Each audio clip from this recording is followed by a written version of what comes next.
vamos ahora a continuar con otro tema que también genera, digamos, preocupación en torno a la salud mental, que ya decíamos hace bastante tiempo, también iniciada la pandemia, de que iba a significar un antes y un después en cuanto a los casos de personas con algún tipo de enfermedad mental, ¿no? Digamos, un 20% de incremento en las personas debido, pues, a la situación de incertidumbre económica, política, digamos, de salud en la que se encontraba el mundo.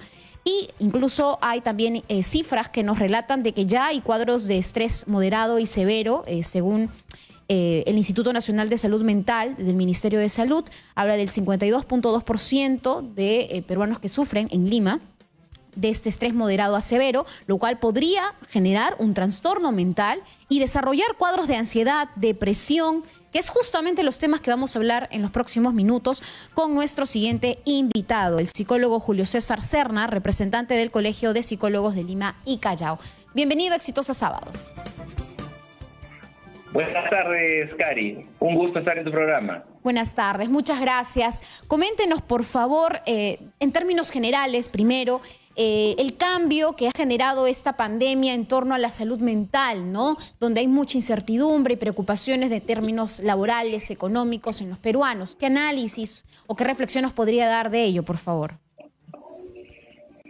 Bueno, en términos generales, la pandemia que estamos viviendo ya más de un año ha generado que la salud mental, o mejor dicho, la salud psicológica, ¿no? Yo prefiero hablar de salud psicológica antes que salud mental de los peruanos, se vea deteriorada, se vea resquebrajada por condiciones que empezamos a ver el año pasado, como el aislamiento social, el encierro, como consecuencia también de la incertidumbre de esta pandemia, el tiempo que iba a durar.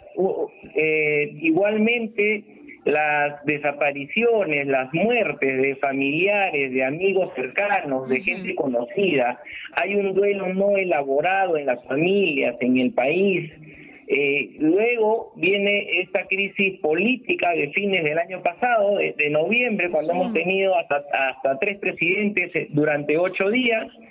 De pronto, eso no era todo y tenemos además una crisis económica, pérdida de empleo de varios millones de personas, lo que agrava también el nivel de desesperanza, el nivel de frustración, el nivel de estrés que tiene la población peruana. Y por último, como si fuera poco todavía para cerrar con broche de oro nuestro bicentenario, viene todo este enfrentamiento, viene esta guerra que ha sido la campaña electoral que hemos vivido y que nos permite tener una conclusión bastante aproximada de lo que está sucediendo ahora en este momento en las familias peruanas, en la sociedad peruana, en pleno año de nuestro bicentenario. Encontramos en una situación crítica de la salud psicológica de las personas, a nivel individual, a nivel familiar y a nivel de sociedad. Se han deteriorado los vínculos entre familiares, entre parejas, entre padres, hijos, hermanos, amigos, por ahora, ¿no? Una de las consecuencias directas por el enfrentamiento que también ha causado esta campaña política y donde no ha habido ningún tipo de alternativa, pese a que tenemos más de 200 centros de salud mental comunitario, ¿no? del Ministerio de Salud. Además, el Colegio de Psicólogos del Perú, el Consejo Directivo Regional de Lima, el cual me honro en representar, tiene líneas dedicadas para la atención gratuita, pero como que esta alternativa muchas veces es poco difundida y poco conocida también por las personas que estamos seguros necesitan de algún tipo de apoyo profesional. Eso es importante mencionar, ¿no? Vamos a ir de lleno también, por favor, a estas comunicaciones que se puedan dar con el Colegio de Psicólogos de Lima y Callao para este apoyo, digamos, gratuito a las personas que están afrontando una situación difícil o, digamos, de salud psicológica, como usted lo mencionó hace unos instantes. Pero vamos, mientras tanto, a nuestro tema que hemos denominado ansiedad, depresión y salud mental. ¿Qué es la ansiedad? Bueno, la ansiedad es un trastorno, es el trastorno más común y más frecuente. El trastorno ansioso depresivo es el trastorno más frecuente que tenemos a nivel de salud psicológica en el país y a nivel internacional también. Es un estado, es un trastorno del ánimo donde la persona tiene un excesivo pensamiento, siente muchas veces deseos de salir corriendo, de hacer cosas presurosas. Ahora, cuando la ansiedad está asociada a la depresión, ya algunas características se van, en lugar de potenciar, se van a disminuir más bien, ¿no? O sea, el cuadro trastorno ansioso depresivo es muy parecido al cuadro bipolar, al cuadro de trastorno bipolar, donde en algún momento las personas se encuentran con un buen ánimo y en otros momentos se encuentran en una situación depresiva, ¿no?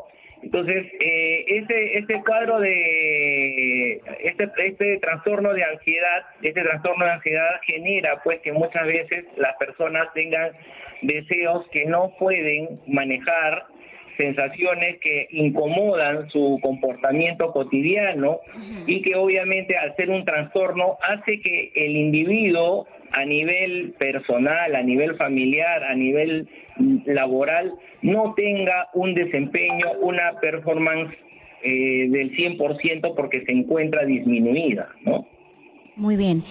El estrés, hablaba hace unos instantes sobre cifras de que el 52.2% de la población en Lima sufre de estrés moderado o severo. ¿Podríamos decir que el estrés nos puede llevar a cuadros de ansiedad? Sí, el estrés es un enemigo invisible, no lo vemos, pero sí lo sentimos. Ajá. Y el estrés es un disparador de la ansiedad. O sea, la ansiedad se ve gatillada por el estrés. ¿Y qué es lo que nos causa estrés?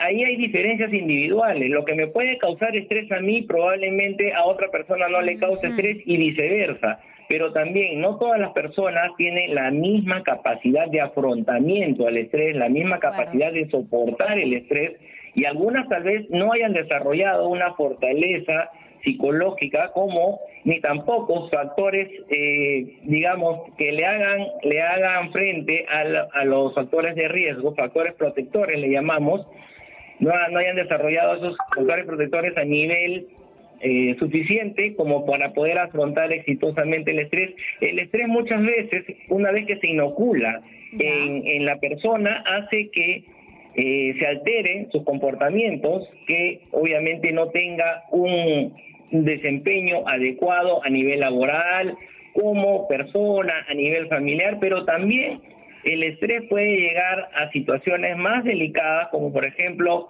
cuando se somatiza, cuando el estrés se somatiza en el organismo y puede desarrollar un trastorno más delicado o que puede disparar otro tipo de enfermedades cuyos inicios son precisamente los conflictos psicoemocionales. Muy bien. También se hablaba de una cifra interesante en torno a que, digamos, la alimentación ha variado en los peruanos y que se hablaba incluso de trastornos alimenticios. Incluso en promedio los peruanos habrían subido 7 kilos durante esta pandemia. La ansiedad y el comer de más también está vinculado y reflejan estas cifras lo que está sucediendo. Sí, definitivamente que el estar en una situación de encierro, ¿cuánto tiempo hemos estado durante el año pasado? Hemos estado en una situación de encierro cuando, por ejemplo, recordemos, solamente podía salir a comprar un miembro de la familia. En algún momento solamente habían días para que salgan hombres, otros días para mujeres. Se experimentó porque también se trató de una situación nunca antes vista. Entonces, claro, el gobierno de turno experimentó con alternativas, obviamente buscando intentar dar alguna solución efectiva para que la gente no se exponga tanto al contagio del COVID-19, que el año pasado tuvo una curva muy, muy alta. Entonces, en muchas personas, los centros laborales, los centros educativos, llámese colegios, institutos superiores, universidades, tuvieron que adecuar sus enseñanzas a una modalidad virtual. apareció para nosotros como una especie de novedad el teletrabajo. Es decir, ya no tengo que ir a la oficina, ya no tengo que ir a mi centro laboral, sino solamente trabajo de casa. Y el estar en casa, además, pues, algunos pueden decir, ¿qué más quiero yo estando en casa? Me siento cómodo, puedo trabajar inclusive en pijama y nadie me ve. Pero esto genera, pues, hay muchos casos que escuchamos, por ejemplo, cuando nos comentan que hay personas que están trabajando en casa, trabajan más porque tienen que, además, sobre todo las mujeres, mujeres que son madres de familia y además son profesionales y tienen que conectarse a un teletrabajo, tienen que hacer el horario del teletrabajo, además de atender al esposo, a los hijos, y eso también no solo causa pues ansiedad, sino también incrementa los niveles de estrés. Pero en términos generales creo que la mayoría de peruanos que hemos tenido muy en contra de nuestra voluntad tener una modalidad de trabajo virtual o de enseñanza, aprendizaje virtual, al estar en casa, obviamente, y no tener una rutina estacionaria y no tener ningún tipo de actividad física, definitivamente va a incrementar pues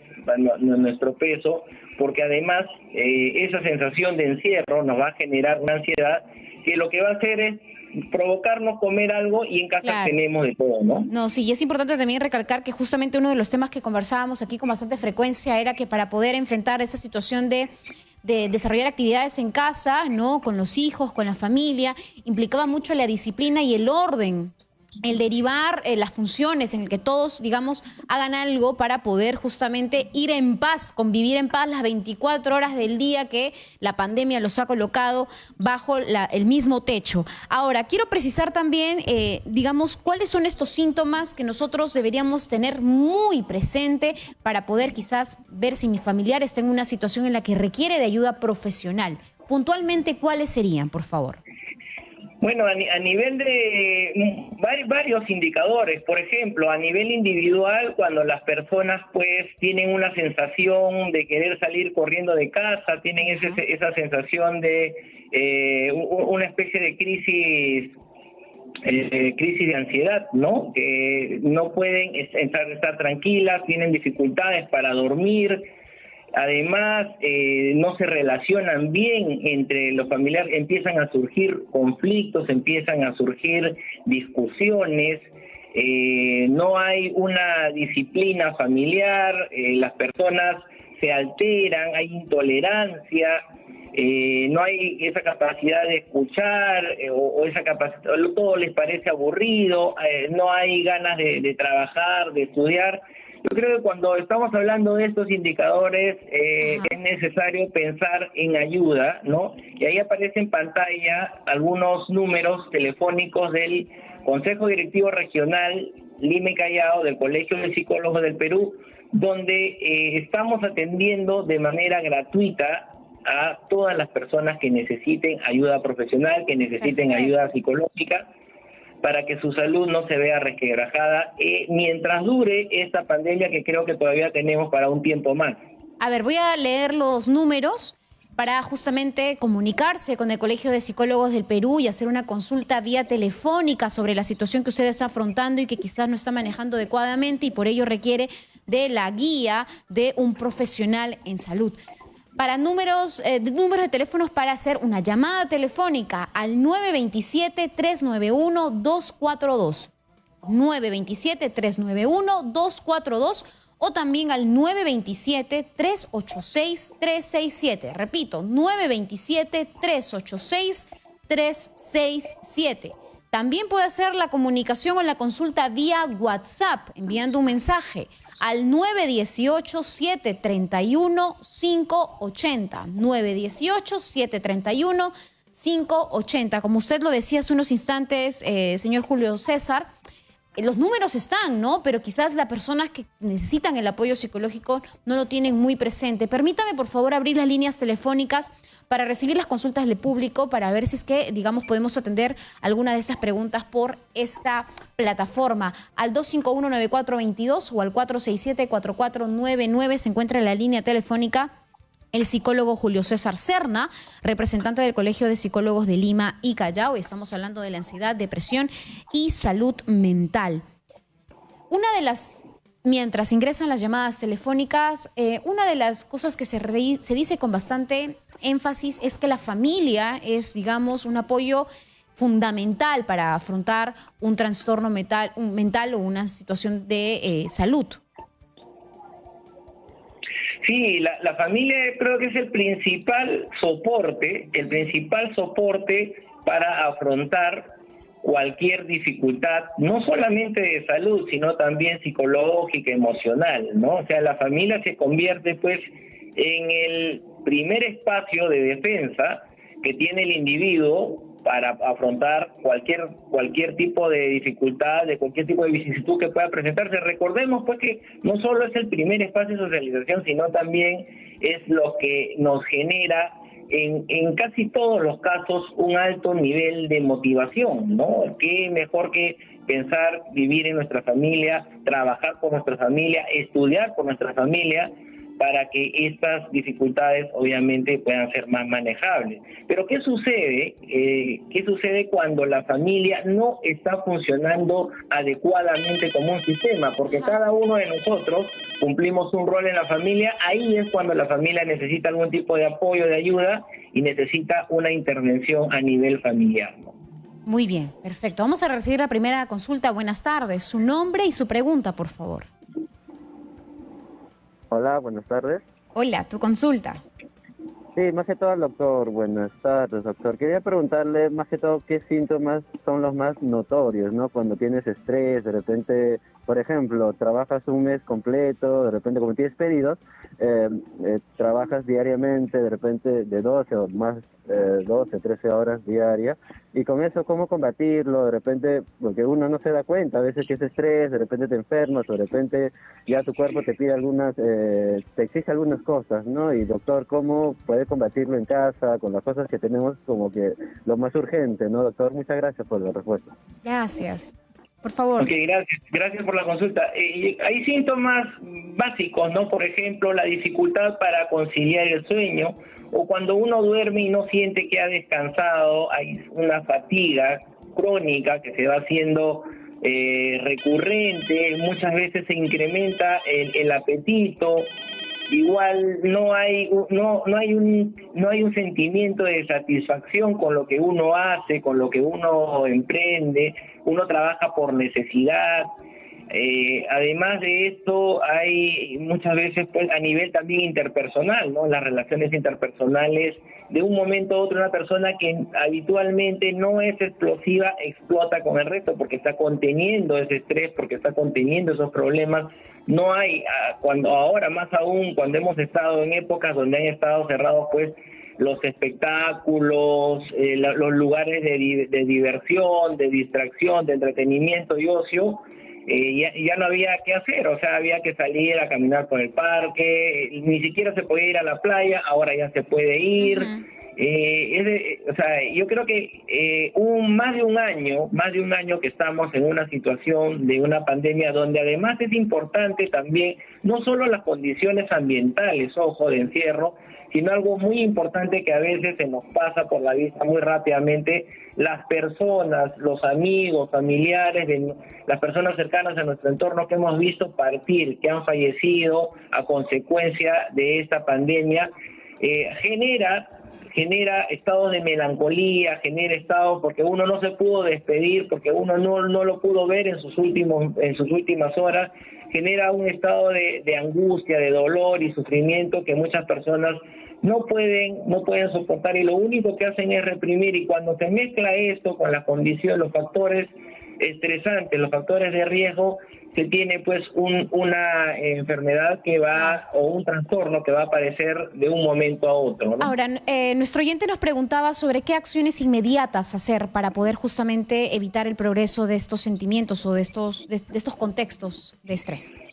Sí, algo muy importante es buscar que, como decías tú hace un momento, en la casa, ¿no? En la casa darnos un espacio para hacer algún tipo de actividad física. Puede ser algún baile, puede ser algún tipo de actividad física. Si ya tenemos abiertas las playas, podemos salir a caminar, a correr a las playas. Si yo no tengo cerca de casa una playa, puedo hacerlo cerca al parque, a caminar, a correr, a trotar, a hacer algo distinto, a hacer algo que rompa la rutina, porque ¿qué sucede con nuestro cerebro en el estrés? El cerebro recibe una serie de estímulos y se va condicionando. Entonces, al haber estrés, el cerebro va a producir algunos neurotransmisores y va a romper más que otros y va a romper con ese equilibrio. Y eso es lo que a nosotros nos lleva pues a tener una serie de sensaciones distintas. Perfecto. Muchas veces hay personas que comentan: me siento como si no estuviera en mi cuerpo, como si no estuviera aquí. Estoy aquí, pero no estoy aquí. Mi cabeza está en otro lado. O el nivel excesivo de preocupaciones también que genera pues un estilo de vida ahora en pandemia, donde muchas personas, uno de los factores que a veces minimizamos, pero que es uno de los encadenantes del estrés, es el factor económico. Muchas personas que no tenían un trabajo estable o que teniendo un trabajo estable han perdido su trabajo y se preocupan porque tienen que pagar un alquiler, una hipoteca, tienen que mantener una familia, y desafortunadamente pues no tenemos tampoco ninguna política pública que pueda apoyar en ese tema a varios millones de peruanos que se encuentran atravesando esa situación. Y al momento es un tema también pendiente para que justamente sea de análisis para el siguiente gobierno, porque es una situación que está creciendo y que es alarmante. Muchas gracias por estar aquí en Exitosa Sábado con esta información. Ha sido el psicólogo Julio César Serna, representante del Colegio de Psicólogos de Lima y Callao. Nos vamos a la pausa.